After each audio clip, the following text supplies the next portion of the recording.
मैं कहता हूँ कि तुम खुद थके मंदे आते हो, फिर मुझे क्यों दबाने बैठ जाते हो। अरे मैं भी दिन भर करता ही क्या हूँ। महमूद मियाँ और सुमैया मुझे काम कहाँ करने देते हैं, मेरा बड़ा ख्याल रखते हैं, लेकिन कहता है अब्बा मियाँ जब तक आपकी सेवा ना कर लूँ तो मुझे नींद नहीं आती। मैं उनकी बातें सुनकर कहीं खो सी गई थी और सोचने लगी कि बड़ा अच्छी नेक औलाद है जो माँ बाप की इतनी सेवा करती है। फिर बड़े मियाँ बोले, असलम की माँ जब तक दिन भर की सारी बातें मुझे ना बता ले उसे कहाँ चैन पड़ता है। बस उसकी बातें ही खत्म नहीं होती कि मेरी आंख लग जाती है। यह कहकर वो हंसने लगे। मैं कहता हूँ उम्र गुजर गई जमीला, पर तुम्हारी मोहब्बत अब भी वैसी ही है। फिर वह बड़े मियाँ मुस्कुराते हुए आंखों में आई नमी साफ करने लगे जो शायद उनके हंसने से आंखों में भर आई थी। असल मोहब्बत तो बड़े मियाँ वही है जो बड़ी अम्मा आपसे करती। औरत की मोहब्बत कहाँ पुरानी होती, वह तो वक्त गुजरने के साथ साथ और भी ज़्यादा मजबूत होती चली जाती है। मेरी बात पर वह मुझे गौर से देखने लगे। तुम बिल्कुल जमीला की तरह बातें करती हो। सोचता हूँ अगर मेरी कोई बेटी होती तो बिल्कुल तुम जैसी होती। वह मुस्कुराते हुए बोले, आप नौकरी क्यों करते हैं बड़े मियाँ। मेरे सवाल पर वह फिर से रुख बदल गए थे। अजीब सा मिजाज था उनका। कभी बात करने पर आते तो कई घंटों तक अपने घर वालों किस्से सुनाते रहते, कभी किसी सवाल पर बिना जवाब दिए ही उठकर चले जाते। अब भी बिना जवाब दिए ही उठकर चले गए थे। फिर मुझे एहसास हुआ कि शायद उन्हें पैसों की ज़रूरत होगी। बेटी के सैलरी ज़्यादा नहीं होगी, तभी तो इस उम्र में मेहनत कर रहे हैं। मैंने महमूद से कहा कि आपका बॉस बड़े मियाँ को महीने की सैलरी तो देता ही होगा, जिससे उसका गुजर बसर तो हो ही जाता होगा। लेकिन अब आपके बॉस यहाँ नहीं है तो बड़े मियाँ के घर वालों को खर्च में मुश्किल होती हो। आप जो आसानी से दे सकते हैं उन्हें दे दिया करें। मेरी बात सुनकर महमूद ने जवाब दिया, वाह क्या लगता है सुमैया, मैंने कोशिश नहीं की होगी। लेकिन वह ले तब ना हर बार इनकार कर देते हैं। कहते हैं बेटा सुमैया बेटी दे देती है, वही मेरा गुजारा के लिए काफ़ी है। महमूद की बातें सुनकर इस पर मैंने ठान ली थी कि बड़े मियाँ से पूछूंगी ज़रूर कि 10 रुपए के नोट से आगे होता क्या है। अगले रोज़ मैंने बड़े मियाँ को 10 का नोट देते हुए पूछ ही लिया कि 10 के नोट से उन्हें मिलता क्या है। इस बार वह खामोशी से बाहर नहीं गए थे, बल्कि मुझसे कहने लगे, मेरे घर आना और सब अपनी आंखों से देख लेना। अगले दिन जब मैं उनके घर गई तो मेरे पांव तले से जमीन निकल गई। मैं और महमूद दोनों ही बड़े मियाँ के साथ उनके घर गए थे।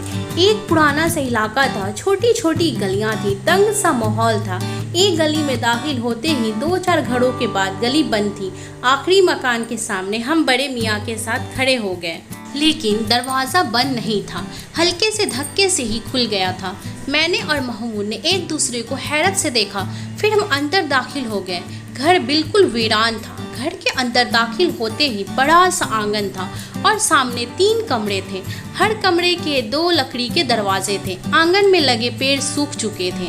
हर चीज़ मिट्टी का ढेर थी। आंगन के एक कोने में एक कब्र देखकर मेरे पाँव तले से ज़मीन खिसक गई थी, जिसकी मिट्टी गिरी थी। घर में कोई और मौजूद नहीं था। वीरानी का राज था। बड़े मियाँ की चारपाई भी उस कब्र के बाईं तरफ बिछी हुई थी। वहीं करीब ही मिट्टी का घड़ा रखा हुआ था और उस पर स्टील का गिलास जो उल्टा रखा था। बड़े मियाँ सबसे पहले उस कब्र पर गए। जमीला देखो तो कौन आया है। अरे तुम्हें बताया तो था कि बिटियाँ आने की जिद कर रही है, बहाने बहाने से तुम सबका पूछती है, इसलिए इस बार साथ ले आया। मेरे कदम तो यह सब देखकर वहीं जम गए थे। महमूद की हालत भी मुझसे कुछ अलग ना थी। बड़े मियाँ ने अपनी जेब से अगरबत्ती निकाली और माचिस से जलाकर कब्र पर लगा दी। फिर पलटकर हमें देखने लगे। तुम दोनों क्यों रुक गए? अरे आओ ना। तुम पूछती हो कि मैं 10 रुपए क्यों लेता हूँ। जमीला को अगरबत्ती की खुशबू बड़ी पसंद है, इसलिए उसके लिए ले आता हूँ। खुश हो जाती है बेचारी। चलो तुम्हें अपनी बहू से मिलवाता हूँ। बावर्ची खाने में होगी, वह मेरे लिए खाना तैयार करके रखती है कि अब्बा मियाँ को आते ही भूख लगी होगी। यह कहकर वह मेरे पास आए, मेरा हाथ थामकर अपने बावर्ची खाने में ले गए, जहाँ की हालत भी बाकी घर जैसी ही थी। खाली बावर्ची खाना था। चंद स्टील के बर्तन थे, वह भी मिट्टी से सने हुए। मुझे लगा शायद उनकी फैमिली किसी हादसे का शिकार हो गई है। सभी शायद दुनिया छोड़ चुके, इसलिए ही बड़े मियाँ तन्हाई का शिकार है। उसी से बचने के लिए बिना सैलरी के काम करते हैं। फिर वह मुझे और महमूद को अपने बेटे के कमरे में ले गए। हालांकि कमरे में कोई नहीं था, लेकिन दीवार पर लगी तस्वीर देखकर महमूद और मेरे होश उड़ गए थे। खौफ की नज़र से हमने बड़े मियाँ को देखा था। तस्वीर में बड़े मियाँ अपने बेटे और बहू के साथ खड़े मुस्कुरा रहे थे। बेटा जवान 21-22 साल का लग रहा था और बहू शायद 19-20 साल की होगी। महमूद की आंखें फैली हुई थी। यह तो असलम सर है। महमूद ने तस्वीर के सामने उस नौजवान की तरफ उंगली उठाकर हैरत से कहा। उनके मुंह से यह सुनकर अब मैं सुन सी होकर रह गई थी। मैं आज तक महमूद के बॉस को देखा नहीं था, बस जिक्र ही सुना था। बड़े मियाँ, आप असलम सर के बाबा हैं? महमूद की आवाज़ हैरत के मारे कांपते हुए निकल रही थी। बड़े मियाँ की आंखों से आंसू जारी हो गए। नहीं बेटा, मैं तो उसका नौकर हूँ। अब वो फूट फूट कर रोने लगे थे। महमूद ने आगे बढ़कर उन्हें अपने साथ लगा लिया। वह महमूद के गले लगकर फूट फूट कर रो रहे थे। मेरी आंखें यह सब देखकर पथरा सी गई थी। मेरा घर बार, मेरा सब कुछ बर्बाद हो गया है बेटा। मैं तो आज तक यह नहीं समझ पाया मेरा कसूर क्या था। मैंने तो हमेशा अपने माँ बाप की सेवा की थी। बेटे की अच्छी परवरिश की खातिर, उसे अच्छी शिक्षा दिलवाने की खातिर खुद पर नींद चैन सब हराम कर लिया था। शुरू से मैं रफ़ी साहब के घर नौकर था। उस वक्त मुझे रोज़ 10 रुपये तनख्वाह के मिलते थे। उससे मेरा घर अच्छा चल रहा था। मेरी ड्यूटी रात 8 बजे तक की थी। असलम छोटा था। मेरी बीवी पूरा दिन घर में मेरे माँ बाप की सेवा में गुजार देती थी। कभी इतनी हिम्मत भी नहीं कर पाई कि मेरी माँ की किसी काम को इनकार करती या मेरे बाप को आंख उठाकर देखती।